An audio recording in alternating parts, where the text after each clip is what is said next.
Децата и адолесцентите се едни од најпогодените групи кои што се соочуваат со последици од пандемијата во поглед на менталното здравје.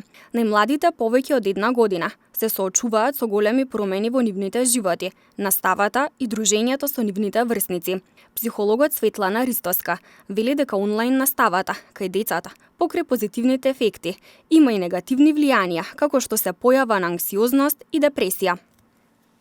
Менталното здравје и последиците од ваквиот начин на следење на наставата со користење на интернет и така натаму, секако дека ваквиот начин на реализација на наставата има и позитивни и негативни влијанија врз учениците од најмала па се до најголема возраст. Во однос на менталното здравје секако дека има влијание ваквиот начин на реализација на наставата, но има, како што кажав, и позитивни и негативни ефекти. Значи, позитивните ефекти пред се зачувување на здравието, физичкото здравје и животот на младите, односно на децата, од најмала до најголема возраст, но секако и негативно влијание врз нивното ментално здравје. Пред се може да се појави анксиозност, депресивност и така натаму.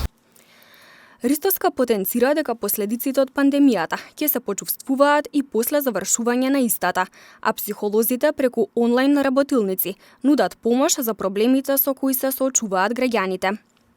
Чувствуваат последиците, веќе има некои показатели на тие последици, бидејќи оние кои прележале, без оглед на која возраст се, сепак имаат некои психички проблеми, пред се најизразена е анксиозноста, вознемиреност, тој страв за животот, дали ќе преживее, дали ќе се разболи и така натаму, но сепак може да се работи на тој план, секако со стручна помош на стручните служби во училиштата, психолог, педагог, но исто ние работиме на тоа да пружиме помош на граѓаните со одржување на онлайн работилници, кој сака може да се вклучи во тие работилници за да им помогнеме на некој начин. Менталното здравје е основа на благосостојбата и доброто функционирање на една личност, но психолозите сметаат дека ова се уште е табу тема во нашето општество.